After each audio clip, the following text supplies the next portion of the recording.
Checkup no rádio. Checkup no rádio, hoje é com o médico otorrino Dr. Ino Lobo, da clínica CardioKid aqui no nosso programa. Se enrolar a língua na frente de um otorrino é complicado, viu? Dr. Ino, seja bem-vindo aqui ao nosso Panorama 95, bom dia. Muito obrigado, Marcos, bom dia a você, bom dia aos ouvintes do Panorama. Hoje o nosso tema aqui no nosso quadro Checkup no rádio é indicações de polissonografia. E aí, doutor Ino? A polissonografia tem uma indicação principal, quando se suspeita que o paciente tem uma doença chamada síndrome da apneia obstrutiva do sono. Então, o que seria essa síndrome, o que seria essa doença? A síndrome da apneia obstrutiva do sono é uma doença que se caracteriza por diminuição, ou melhor dizendo, interrupção do fluxo do ar, a passagem do ar através da via respiratória, geralmente a nível de garganta, principalmente a nível de faringe. E essa interrupção ela se dá por um tempo acima de 10 segundos. Então, quando ocorre essa interrupção, a parada na respiração, por algum motivo que seja, geralmente é mecânica a obstrução, então a isso chama-se apneia. E quando a pessoa tem muita apneia no decorrer de uma noite, a isso chama-se síndrome da apneia obstrutiva do sono. Então, é uma doença que pode trazer complicações importantes para a saúde do paciente que apresenta esse tipo de alteração. Por esse motivo, ela deve ser sempre investigada, e o melhor meio de investigar é esse exame, a polissonografia, e deve ser tratada sempre. Então, a apneia ela pode ser a apneia obstrutiva, como eu disse, que geralmente é decorrente, é a mais comum, essa disparada é a mais comum. Ela é decorrente de um mecanismo obstrutivo da garganta, como o próprio nome diz, é obstrutivo.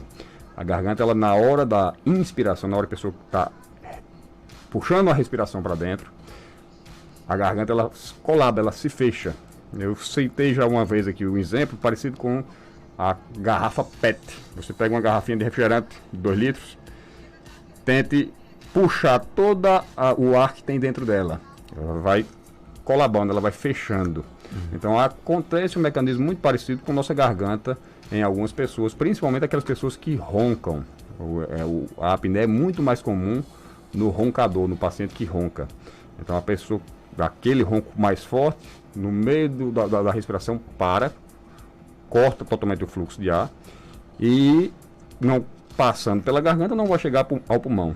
Se não chegar ao pulmão, não vai oxigenar o sangue e, consequentemente, não vai chegar sangue oxigenado aos tecidos. E isso, se for um dia só, um evento isolado, não vai prejudicar a saúde de ninguém. Se for frequente, diário e a longo prazo, obviamente vai trazer complicações importantes para a saúde desse paciente, porque altera o sistema cardiocirculatório. Então, não se pode permanecer dessa forma a longo prazo de jeito nenhum. Então, a polissonografia é um exame que serve exatamente para quando há suspeita, você tem um parente em casa que ronca bastante, e no meio do ronco ele dá aquela parada na respiração. Nesses casos, tem que ser sempre investigado, e a polissonografia é a melhor forma de avaliar. Como é que é feito esse exame? Ele é feito um monitoramento de uma noite de sono daquele paciente. O aparelhozinho ele leva para casa, acopla ao paciente, ele vai monitorar alguns parâmetros durante a noite de sono. Primeiro, se apresenta ou não roncos, a intensidade do ronco, a frequência do ronco. Segundo, se apresenta essas paradas na respiração. Ela tem graus diferentes. Existe a hipopneia, que é uma parada mais curta na respiração, é uma diminuição do fluxo só. E existe a apneia, que é a parada mesmo. Então, ele monitora a noite de sono, avalia quanto tem de apneia, e isso vai também avaliar o que é que repercute na parte cardiovascular. Então, vai analisar se há dessaturações decorrentes disso aí, quer dizer, a baixa de oxigenação no sangue, quantificar essa dessaturação e, consequentemente, as consequências que isso pode causar a parte cardíaca, quer dizer, vai avaliar a frequência cardíaca. Então, é um exame que monitora todos esses parâmetros para nos dizer até que ponto a apneia pode estar prejudicando a saúde. Se for uma apneia de grau grave, ela tem que ser tratada urgente. porque a repercussão hemodinâmica, cardiovascular para o paciente pode ser drástica, a médio e a longo prazo. Se for uma apneia moderada, que é o grau intermediário, tem que ser tratado, mas há uma certa complacência no tratamento, não tem que se resolver isso de imediato. E se for uma apneia leve, ela serve mais como um sinal de alerta para tentar evitar que ela evolua para esses outros graus. Então, a apneia é sempre perigoso para a saúde do paciente, deve ser investigado sempre. O nosso ouvinte aqui disse que ronca muito quando dorme. Então, esse exame, ele pode detectar justamente e ajudá-lo a resolver isso? Só o ronco, quem só ronca e não tem apneia, o prejuízo é muito mais para a saúde do parceiro, de quem dorme com ele. A perturbar o sono e incomodar quem está do lado. Mas, consequentemente ao ronco, pode vir também a apneia. Então, para esse tipo de paciente que tem ronco bastante e pode ou não ter apneia, deve sim se investigar através desse exame para saber se há um risco potencial para a saúde desse paciente decorrente desses eventos. Então, quem tem apneia, se for apneia do grau mais elevado, digamos assim, mais alto, que é a apneia grave, fatalmente vai ter repercussão hemodinâmica e isso pode gerar problemas de saúde importantes. Pode dificultar o controle da hipertensão, pode, por esse motivo mesmo, aumentar o risco de AVC, pode aumentar o risco de eventos cardíacos, o infarto agudo do miocárdio não é tão correlacionado com a apneia, mas também pode sofrer influência disso, pode facilitar que se instale ou agravar diabetes, pode facilitar que se instale ou agravar hipotireoidismo, alterações da tireoide, então ela pode repercutir em todo o corpo. Tem que ser tratada sempre quando é apneia grave. Ele disse que a esposa reclama e com razão, né? Com razão. Deve ser muito... Quem aqui quer um motor ligado a noite inteira do nosso lado à noite? Mas é como eu disse, ele tem que observar mais do que o ronco a questão da apneia. Se a esposa observa que ele tem essas paradas da respiração, ele tem que investigar, sim, e quanto antes melhor. Se é só o ronco, ele fica mais na questão do convívio com a esposa. Outra pergunta, doutor Enio, esse aparelho à noite para o paciente sai caro? Eu tenho isso, me acordo com ronco e às vezes com a falta de ar. Sandra, do bairro Nova Caicó. Bom dia, Sandra. Esse aparelho, na verdade, ele é só para monitorar, para fazer uma avaliação de como está a qualidade do sono da pessoa em decorrência ou não de apneias. Então, se a pessoa tem uma apneia grave constatada através desse exame, ele é só um exame. Algumas pessoas podem precisar usar um outro equipamento, que aí a pessoa adquire, compra esse equipamento para uso diário, que chama-se CPAP. CPAP é um tratamento, um dos tratamentos usados para quem tem apneia obstrutiva do sono grave, tá certo? Síndrome da apneia obstrutiva do sono grave. Então, quando existe essa apneia nesse patamar, nesse grau, uma das opções de tratamento é esse aparelho. O aparelho, ele cria uma pressão positiva permanente na via aérea do paciente. Então, ele não deixa que ocorra o colabamento. Então, a pessoa dorme com esse aparelho todos os dias, para evitar que ocorra a apneia e, obviamente, resolve também a questão do ronco. Não é todo mundo que ronca, não é todo mundo que tem apneia que vai precisar chegar a usar esse aparelho. Quando é necessário, salva, digamos, a vida do paciente. Não digo que salva a vida, mas melhora muito a qualidade de vida e diminui muito o risco de complicações no futuro. Então, para as pessoas que precisam, o CPAP é uma mudança de qualidade de vida. Felizmente, nem todo mundo que ronca, nem todo mundo que tem apneia vai precisar. Mas quando precisa, é sim uma ótima solução. Esse equipamento, eu não sei exatamente a faixa de preço dele, não é barato, mas diante dos benefícios que ele pode trazer, se torna bastante barato e normalmente as empresas que vendem esse tipo de aparelho, elas parcelam, elas facilitam o mecanismo de compra. Então, tem que ter avaliação médica, né? Tem que ter avaliação médica, não é todo mundo que vai precisar. O primeiro passo para saber se precisa ou não é fazer o exame, a polissonografia. A polissonografia vai nos dizer realmente como é que está a situação. E aí, dependendo de como esteja, que a gente vai orientar o paciente a tomar uma ou outra conduta. A Linda, lá de Serra Negra, coloca: ninguém consegue dormir perto de mim, ronco muito, né? Um abraço aí para a Linda, né? Que você pode, no caso dela, por exemplo, que diz que ninguém consegue dormir perto dela, que ela ronca demais. A impressão que passa é que ela já se acostumou com isso, né? E isso é perigoso? Normalmente o que acontece? Quem ronca, ele se incomoda muitas vezes com o próprio ronco, porque pode causar apneias e a apneia pode causar microdespertares, a pessoa fica acordando durante a noite. Mas tem gente que ronca bastante, que inclusive tem apneia e não acorda, então não se incomoda. Quem se incomoda são terceiros, outras pessoas que convivem com ela.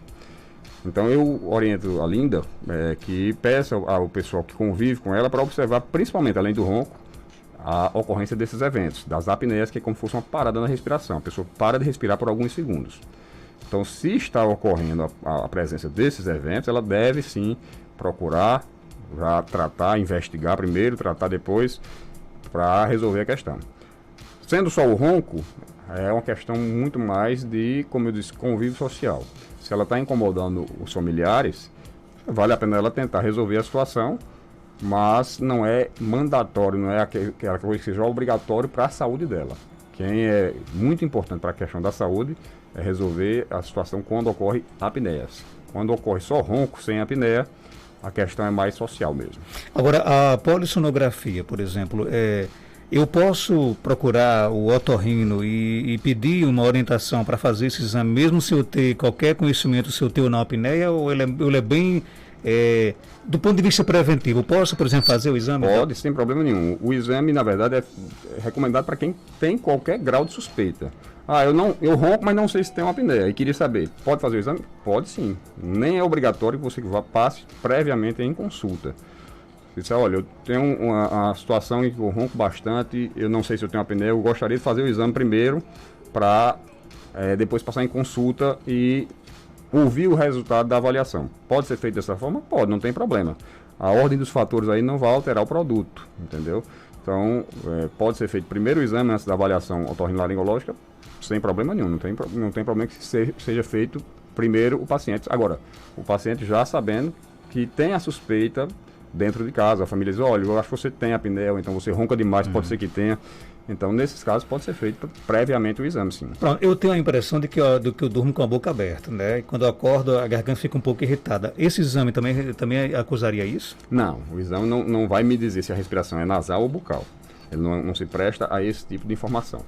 Ele vai me informar se tem, como eu disse, ronco, a intensidade e a frequência, vai me informar se tem hipopneia ou apneia, a intensidade e a frequência, as consequências disso na parte cardiocirculatória, que ele vai avaliar a frequência cardíaca, vai avaliar dessaturações, a oxigenação do sangue, digamos assim, durante a noite toda. Então, são esses parâmetros que o exame avalia. Se a respiração é nasal, bucal, se tem ou não obstrução, não é esse exame que avalia, não. E nem alguma relação com a apneia? E com ronco também? Geralmente, quem ronca, é comum que respire pela boca. É muito mais comum o paciente que ronca respirar pela boca do que pelo nariz. Tem gente que ronca e respira normal pelo nariz? Lógico que tem. Bastante gente. Mas tem mais gente que ronca e respira pela boca. Então, a respiração bucal é um dos fatores que contribuem para o ronco. E, como o ronco é o fator mais importante para a apneia, também diretamente contribui para a apneia. Então, quem respira mais pela boca tem que ficar atento também a isso.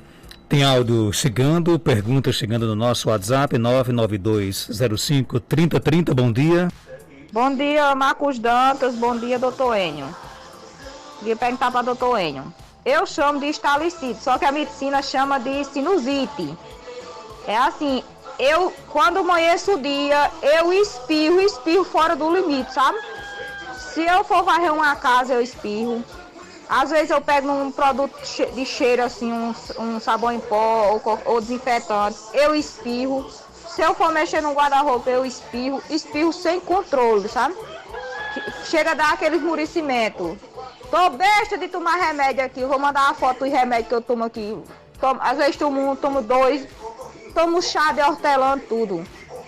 Se eu colocar a máscara, aí que é pior. Se eu for varrer a casa e colocar a máscara, aí ultimamente o que está acontecendo? Eu estou colocando sangue quase durante o dia todo pelo nariz. Quando eu me assoo, sai sangue pelo o lado direito. O que é que o senhor me diz sobre isso aí? E aí, doutor Enio? Bom, pelos sintomas que ela relatou aí, é muito mais provável que ela tenha uma rinite do que uma sinusite.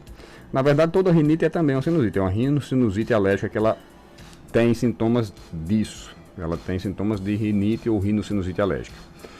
A sinusite, que popularmente é conhecida como sinusite, é mais um quadro infeccioso, aquele quadro em que cria pus dentro dos seus alfaces e é decorrente de uma infecção, geralmente bacteriana. Já a rinite é um quadro de inflamatório, mas de origem alérgica. Ela pode causar espirro, obstrução nasal, prurito, que é a coceira no nariz, coriza. São os sintomas mais comuns da rinite. É um processo que é geneticamente determinado, a pessoa já nasce com tendência para isso, mas tem a questão ambiental também. Ela já notou aí as coisas que mais estão desencadeando crise nela. Então, na medida do possível, evitar o contato com esses alérgenos ambientais, mas para isso tem tratamento sim. Embora a gente não possa dizer, vamos tratar uma rinite e curar, como ela é geneticamente determinada, não vai ter quem tire essa carga genética dela, tem como tratar isso, resolver a situação, porém não curar. Não vai dar para dizer que vai tratar e a pessoa nunca mais vai ter uma crise, mas ela pode passar longos ou médios períodos sem ter esse tipo de sintoma lhe incomodando diariamente. Então, merece ser tratada assim, faz uma avaliação direitinho, trata, porque isso tem como ser resolvido. A questão do sangramento, a inflamação crônica da rinite, ela pode favorecer, mas não é a única causa. O sangramento nasal ele tem causas múltiplas e geralmente a questão climática também é muito importante, que resseca o nariz, esse ressecamento provoca microfissuras na mucosa. Essas pequenas fissuras, pequenas rachaduras atingem às vezes a parede de um vaso e faz com que isso cause um sangramento por ruptura dessa parede. Então também tem tratamento para isso, também tem solução. Nesse caso dela, dá para fazer os dois tratamentos concomitantemente. Tratar tanto a rinite, que é quem causa esses sintomas iniciais, como também a epistaxe, que é esse sangramento. A ouvinte pergunta, doutor, a apneia pode ser hereditário? Pode sim. O fator hereditário é muito importante. Alguns fatores são importantes para a pessoa apresentar ronco e apneia, consequentemente. Vamos lá, alguns deles.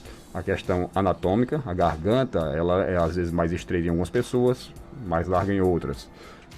Às vezes a parede lateral, que ela contribui muito para a ronco e apneia, ela é mais, digamos, volumosa e diminui o espaço para o ar passar. A questão do nariz, o nariz tem que ser livre para respiração. A pessoa, como eu disse antes, que respira pela boca é mais propensa a roncar e ter apneia. Então, a obesidade, o sobrepeso, o acúmulo de gordura na região do pescoço também favorece. O sedentarismo, a pessoa que não faz atividade física, ela não tem um tônus muscular daquela pessoa que faz atividade física. Então, todos esses fatores podem se juntar e causar o ronco e, consequentemente, as apneias. Então, não é muito raro a gente ver uma pessoa que ronca ou que tem apneia com um único fator causando isso. Quando é um único fator, é muito bom, que a gente consegue resolver de uma certa forma fácil, mas geralmente é multifatorial. São vários fatores se juntando para causar aquele quadro. Um deles é a genética. Tem mais perguntas chegando, bom dia.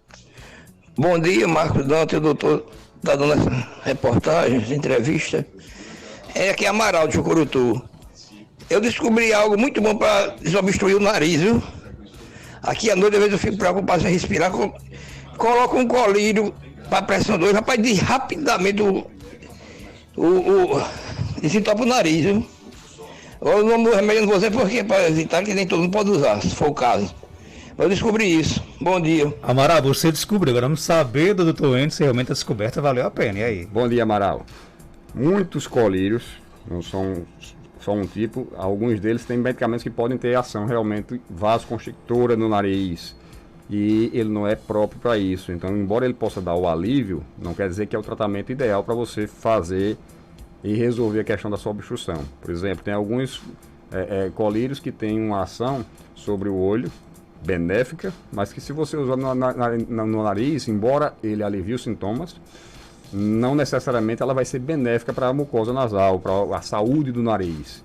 Então, embora tenha aliviado seus sintomas, não quer dizer que é a solução ideal para você não, tá certo?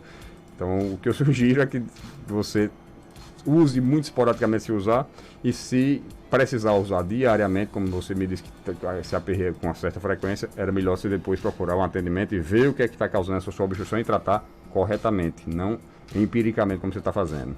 Tem mais perguntas chegando, bom dia. Bom dia a todos aí da rádio, bom dia Marcos Dantas, doutor Enio. Eu queria fazer uma pergunta ao doutor Enio. Doutor Enio, a minha filha tem 8 anos e ela só vivia dizendo que tinha um negócio no ouvido, outra hora ela estava boca, outra hora dizia que não estava escutando. Só que eu tinha, ela está sendo acompanhada por um fonoaudiólogo. O fonoaudiólogo olhou o ouvido dela e o ouvido dela, ele disse que está escuro, que nem tivesse tampado. Podia ser que eu tinha alipado muito, ou então eu ter feito o ouvido dela produzir muita cera e não tá colocando para fora. Aí eu olho ela meio com a lanterna e eu vejo que é meio escuro, meio aveludado, não sei.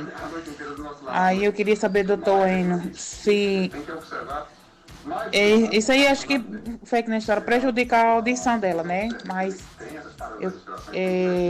tem que levar ela ao um otorrino, né? E aí, doutor Enio? Isso, exatamente. A solução que ela deu aí é a correta, levar ela a um otorrino. O ouvido da gente, ele realmente pode produzir cera em maior ou menor quantidade. E para as pessoas que produzem em maior quantidade, pode ser o caso da filha dela, pode acumular e tampar o canal auditivo. E se for isso, é um problema de relativamente fácil solução. Na hora que é feita a remoção desse cerume, a criança volta a ouvir bem. A questão é que não dá para ter certeza que o problema seja só esse.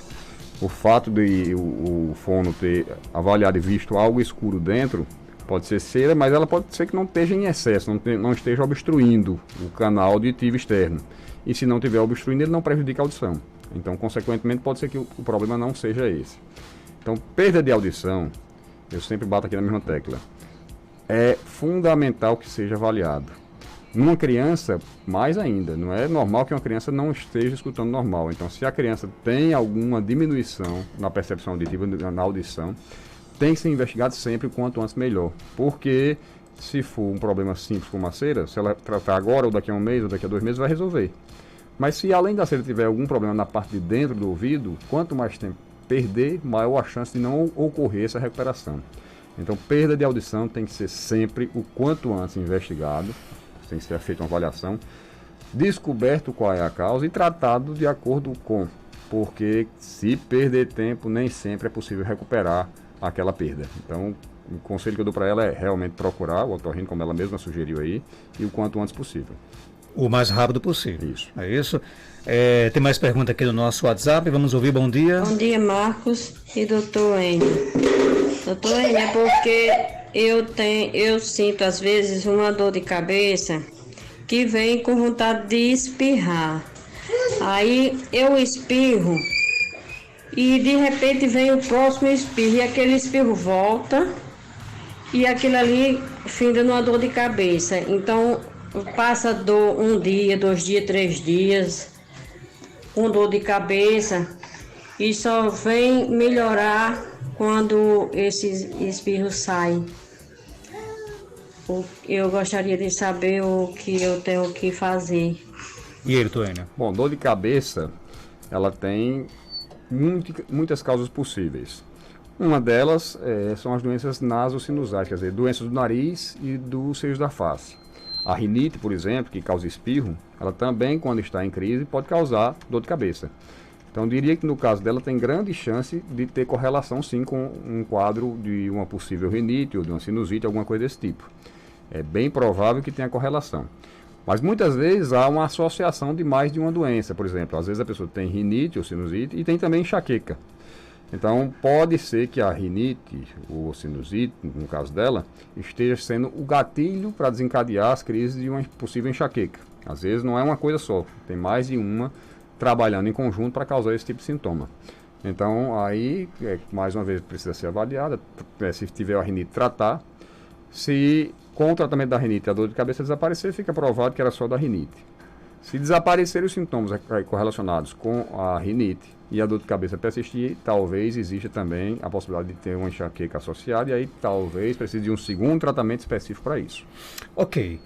Doutor Enio Lobo, ele é médico otorrino, Está na Clínica Cardiokid, na Rua Augusto Monteiro, 1248, no centro de Caicó. Telefones 3417-1016, 99667-7510, 98154-4453. Inclusive, esse último é o WhatsApp. Você encontra o Dr. Enio Lobo na Clínica Cardiokid, aqui no centro de Caicó. Doutor, obrigado pela sua participação. Isso, Marcos. Um bom dia a todos e até semana que vem, se Deus quiser. 8h15, confirmando 8h15.